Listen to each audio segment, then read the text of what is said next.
disguise. Oh yes you are, they're all in disguise. Greetings from Castle Goring, from Mickey, from Aurora, and from me. I don't think Mickey really likes sharing very much space with Aurora in front of a camera. She can't wait to go. And as you can see, Aurora loves stroking her Mottie's chin and licking it. Well, without further ado, I am going to plunge right in because we have a lot of terrain to cover today. However, before plunging in, I would like to make one point. There is a lot in terms of power sharing and power redistribution that has been going on behind the scenes for some time. Nobody has ever asked me about it, and therefore I have not addressed the issue directly. But I'm beginning to think that it might be a good idea to address it sooner rather than later. And therefore, if you are interested in hearing more about the dynamics behind the scenes and the power sharing that has actually been, or I should say the redistribution of power behind the scenes that has been going on for some time now, I will be delighted to speak to you about it. So I just throw that one out for what it's worth. Fee Marbs says, Lady C, I am hoping that you agree with my view that has-been and me gain appear to be aiming at fulfilling their Netflix contract by producing a vulgar show paramount to At Home with the Hardcashians. Well said. To think that the Prince of the Realm can stoop as low as a snake's balls. Well, I know Harry knows all about juggling balls, doesn't he? And what can I tell you? If you are slithering on the ground, you're very close to the ground, aren't you? So, but before addressing it, I will take the next question in conjunction with this one. Chrissy Richards says, Lady C, apparently Netflix are making Horrid and Methane do a documentary of the Harkles at home. Do you think it will happen? And will we see anything of their real life in the home? I wouldn't watch it. Well, Chrissy Richards, maybe you wouldn't watch it, but I am afraid I would. Not that I would expect to be edified or elevated, but I would look at it. Ghoulish fascination. And it would be as natural and as authentic and as unscripted as every single thing that they do is. Because we are dealing with two studies in artifice. There is nothing that they do that isn't pretentious, pretended, and intended to make us think that the sun rises in the west and sets in the east. Now, as to whether they are going to be producing the Hardcashian version of the Kardashians, because really Harry and Meghan are all about the hard cash. And he doesn't seem to get it yet, that the bigger the pot, the more chance of community property. Here we come. Oh my goodness. I just love California. It's a community property state. I've come home. I've come home. I couldn't give the milk away free in England. No, I couldn't be bothered to shake all those mayors' hands. No, not when I could march in California. It will be a study in pretentiousness and artifice, if it happens, and I would imagine some version of it will, because Netflix wants its pound of flesh. And again, I will hammer home the point that I have been making now for some considerable length of time. The figures bandied around by sunshine smacks of nonsense and Hardcashian cashing in on celebrity via royalty is all pie in the sky. Those amounts are not real. They are no more real than the nose on Meghan's face or the hair on her head, straight as it is.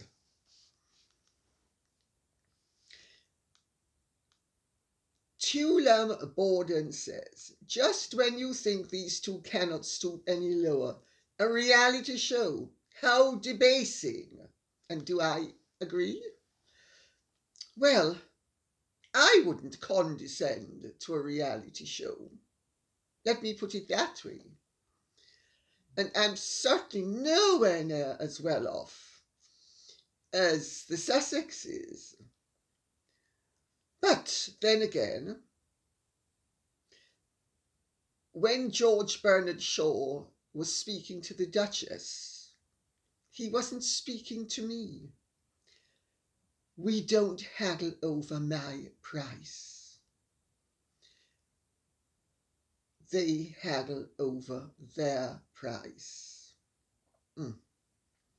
Angel Light says, Harry won't be happy till he has completely erased all dignity, worth and respect from the royal family. This includes, first and foremost, himself. Angel Delight, I don't think, in fairness to Harry, that he thinks in terms of himself first and foremost being erased. I think he thinks that he is so great and grand, so spoilt by his mother, as indeed was she by her father. We're dealing with two spoilt brats who never heard the word no properly, never understood the consequences of their actions, grew up to be the monsters that they have become, and think they're wonderful. I have no doubt that he and Meghan are on a trajectory to smashing others to build themselves up. But does he think for 1 second that he's going to be erasing himself of all dignity? Dignity is a concept that Harry Sussex doesn't possess. He doesn't know what the concept of dignity is. He is one of nature's oiks. It used to play in his favour because it came across as hail fellow, well met, one of the people. That was the acceptable face of it. But it has now turned out it's not the cheeky, chappy persona. It is the reality of the man. He has no dignity whatsoever. He knows the worth, because he and Meghan, I am told by people who have negotiated with them, are hardball merchants of the highest order and value themselves way above their worth. And initially, the ignorant, especially in America, bought it because they thought, wow, this is a prince, gosh. Now they know he's a prince without dignity. Respect. You may be in love with yourself, but that's not the same as respecting yourself. And he can have no self-respect to sit down and listen, as he did in the Oprah interview, to a total variation of the truth as he had relayed it to her about the very serious matter of the possibility that someone in his family might have made a pejorative comment in terms of the colour of their child. Remember, he sat down there and heard her disagreeing with him and looked sheepish, looked at his rotten socks and his overused shoes. But he didn't say anything. Self-respect? I think not. Mr. G. Chesson says, Lady C, a somewhat blunt question, but where do you think the Sussexes' money will be coming from? With all the media deals crashing, they should be running low on funds. Well, there are circular deals that are done via sunshine sacks with their clans. So they're nowhere near as flush and as prosperous and as in demand and as desirable commercially as they would have liked everybody to believe and as they announced to the world that they were. But they are rubbing along in a modest way. Whether that is going to be sufficient to maintain their extravagant lifestyle is something else again.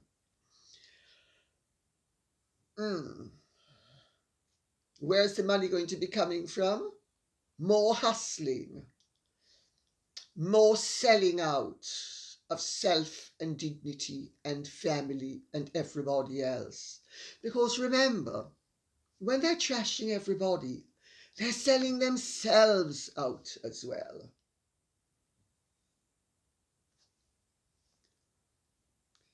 They are ever diminishing desirabilities, and they are ever diminishing brands that will attract ever diminishing returns. I don't see that they can turn it around. And really, Elon Musk is not going to be making off with Meghan Markle. No way. I think he had a lucky escape with Amber Heard. And in any event, anybody who buys Twitter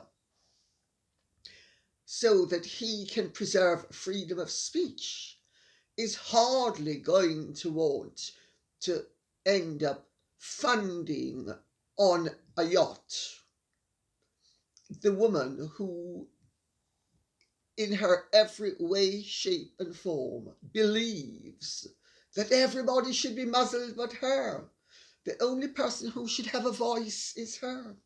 Everybody else has a vice, not a voice, and therefore they must be shut down.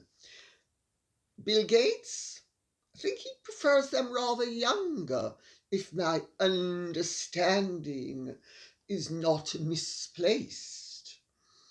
David Koch, he's dead.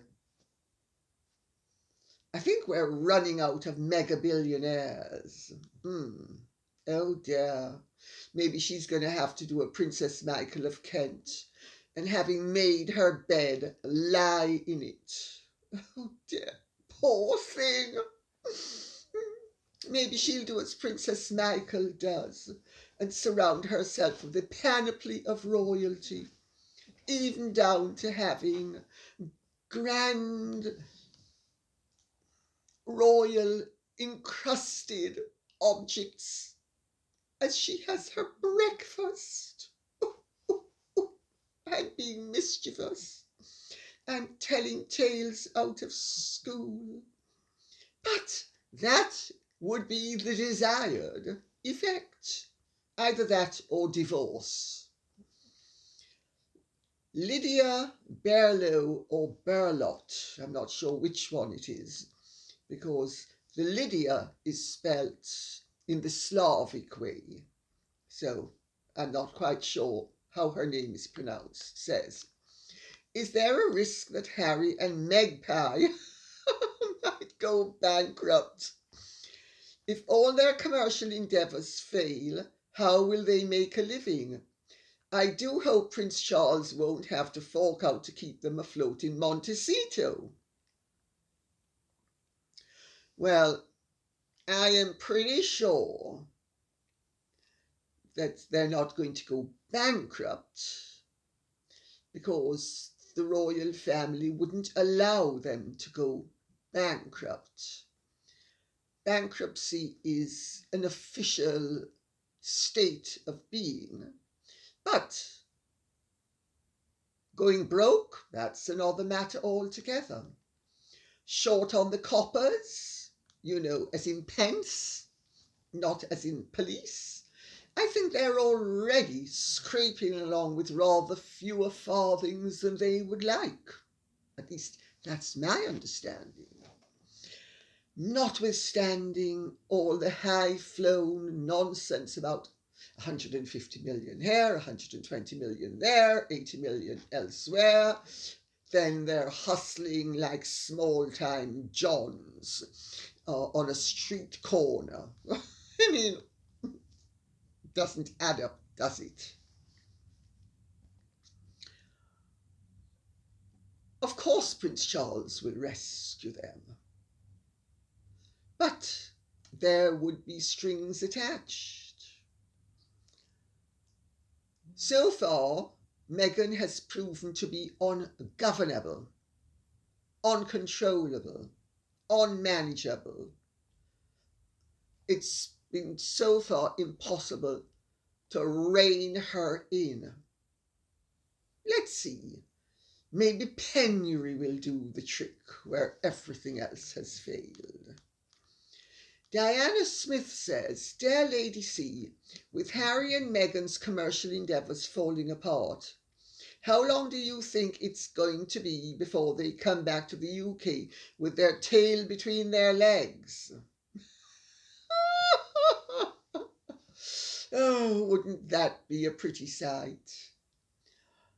The arrogant, impertinent, overblown duo, chastened. Wouldn't that be a sight worth seeing? Of course, insofar as the royal family is concerned, a chastened Harry and Meghan coming back to the UK would be their best case scenario. The public don't want them. So maybe they would have to go the way of Prince Andrew. Covert royalty as opposed to overt regal ways of life. But they would still have a degree of comfort and privilege without the work. Except, of course, Megsy baby wouldn't have her nest egg. So my goodness, like Princess Michael, she'd be stuck in the marriage for life. Oh dear. The trade-offs we have to do when we marry princes. Put up with them. Oh, life is so tough. It's so unfair. Why can't a nice girl like me marry a prince and then just park him in the refrigerator? Except when he needs to write checks. Life's so unfair. Can you imagine a princess, a royal duchess, a royal princess, having to tolerate a husband who is royal? Oh, and not even a rich one at that. Good Lord, life is so tough. I have an Amber Heard moment coming on. I'm sorry. I've got an Amber Heard moment coming on. Oh, the horror of it all. Oh my gosh. You have no idea how dreadful life is when you are a princess in a palace with a royal prince that you have to put up with. Because you couldn't find a billionaire to sail off on his yacht. Why does Jackie Onassis have all the luck? And life's so unfair. Just terrible. So, to cease being Amber Heard now, Peggy Margot says, on the actual day, I think she's speaking about the 19th of May, 4 years ago, I, along with millions, was so excited and happy for them both. Yet, here we are today, listening to Lady C explain how it was that we were taken in. Yes, Peggy Margot. As I explain how we were taken in. Notice the we. I am one of those who was taken in as well. I thought it was wonderful. I thought it was marvellous. I thought, what a golden opportunity. How wonderful that somebody with a dash of colour, a teensy weensy bit of cafe au lait, a slightly dusky pseudo-Mediterranean hue to the skin. Of course, I didn't think that then, but I think it now. But I thought, how wonderful. And we all, I think, most people thought it was wonderful. I mean, millions of people all over the world watched. Millions of Britons watched. Hundreds of thousands poured out into the streets to look at what was going on. It was a cause of national jubilation. And 4 years later, what do we have? They are arguably one of the 2 or 3 most reviled couples on earth. Well, let me rephrase that. They are possibly the most reviled couple who are still together on earth.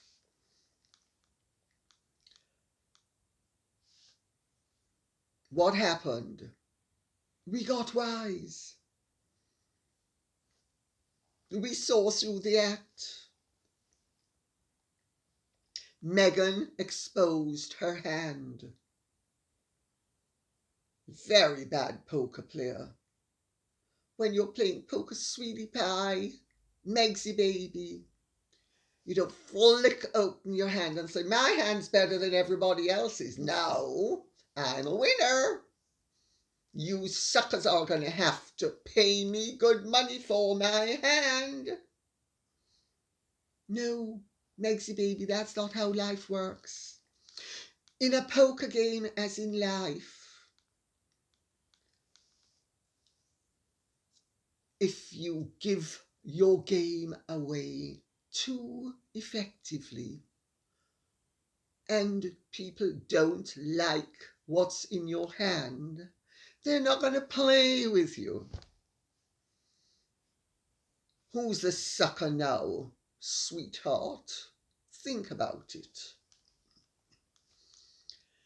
Janet Fitzpatrick says, I believe the rumour about the booing, she means Prince William, at the FA Cup final, was set off by Mr. Scabies. Disgusting little creature. Janet Fitzpatrick, I would be the last person to disagree with you. I think Amidst Scabies is a study in odium and hatefulness. He never misses an opportunity to stir the racial pot, to be as nasty as he can about William and Catherine, and to a lesser extent about the royal family generally. He is a suck-up merchant who is right up the innards of his patrons, shall we say. He really is Goebbels to their Hitler, isn't he? An odious little worm. Joseph Goebbels was hideously distorted, and Amidst Scabies is hideously contorted. I mean, I don't know why he doesn't donate himself to the cause, and then we don't need to manufacture any more plastics because we can just use all the plasticity that he has on offer. That, I think, will solve the plastics problem for at least another decade. Kitty says, Dear Lady C, what do you think about the latest announcement regarding the Jordanian King Abdullah II putting his brother in some form of detention, citing his quote-unquote erratic behaviour and aspirations? End of quotes. Could you provide some background information on what has forced King Abdullah II to do this, and if this action was justified, sensible, even legal on his part, and not an abuse of power? Should Has be worried and watch out for his behaviour in case the British royal family might want to take some drastic actions too in the near future if he doesn't stop his shenanigans? Oh, Kitty, would be that this were Jordan. That's all I can say. Would be that this were Jordan, and we didn't have to endure the constant antics of yet another junior son, while the senior son is made to be put to a disadvantage. Let's be polite about it all. Prince Hamza is the son of King Hussein's fourth wife. His first wife was Princess Dina. His second wife was Princess Muna al-Hussein, who was British, Tony Gardner. She was a British army officer's daughter. She is the mother of King Abdullah. His third wife was Queen Alia. She was a Toucan. The Toucans are one of the great Middle Eastern families. They're Palestinian, and they are a wonderful, wonderful family. The fourth wife was Lisa Halaby. Her father was Najib Halaby, who, if I remember correctly, was the head of Pan American. He was Syrian, American Syrian, but Syrian. I have run across Queen Noor as Lisa Halaby became upon marriage to King Hussein. She actually is a personal friend of the British royal family. I know this to be a fact because she has appeared privately in an unofficial capacity as the guest of Prince Charles, etc., at events at Buckingham Palace, including the memorial concert to Ruth, Lady Fermoy. So, she was a very popular queen, but she's been the Dowager Queen now for, I suppose it must be getting on to 2 decades, because King Hussein died quite a long time ago. And Queen Rania has made an exemplary queen consort. Noor lives in America. She's American. My understanding is she was very ambitious for her son, and she wanted him named Crown Prince, which he was for a short while. He's no longer the Crown Prince. And he, I suppose you could say, has Harry issues. It's not enough to be second tier. They want to be in the driving seat.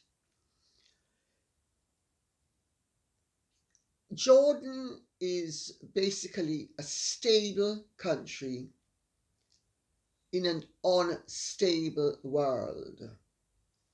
The last thing Jordan needs is a member of its royal family and his mother, the former queen consort, now the Dowager Queen, manoeuvring behind the scenes to puff up Hamza to the detriment of the stability of Jordan as a country. That, in a nutshell, is what it's all about. Prince Hamza doesn't know his place. Queen Noor has forgotten her place. They need to understand that each of us has a place in this world. Over ambition is a deadly sin. Over ambition will bring you down or the edifice that you are a part of down. History is littered with examples of members of royal families who didn't remember their place and therefore caused trouble for everybody. The Duc d'Orléans, Philippe Égalité, he lost his head. I think Prince Hamza is very fortunate that he is simply losing at the moment his liberty. And if he is so disaffected and dissatisfied, maybe he should start to count his blessings instead of trying to destroy a valuable institution that actually helps to preserve the peace in the Middle East. It's a very serious issue, very serious. And I think King Abdullah has reluctantly done the right thing. Jordan's a wonderful country, and King Abdullah and Queen Rania are doing a sterling job. Queen Noor did a sterling job. She'd be better off using her influence to keep her son in check rather than possibly in him in ill-advised ambitions, aspirations, and demeanours. There's not going to be a King Hamza, Noor and Hamza. You might succeed in doing what Philippe Égalité succeeded in doing, which is bringing down the whole deck of cards. But grow up, wise up, wake up. You're not going to supplant the correct king. Constance Grettinger says, Lady C, what do you think happens to people like Amber Heard, Meghan Markle and your mother when they die and meet Jesus for judgment in the afterlife? I wonder if Jesus gives them a due break. Sorry, break, due, sorry, wrong way around. I wonder if Jesus gives them a break due to mental illness, or if they are held responsible for their actions and have to face the consequences. Well, that's a very, very interesting question. Very interesting question.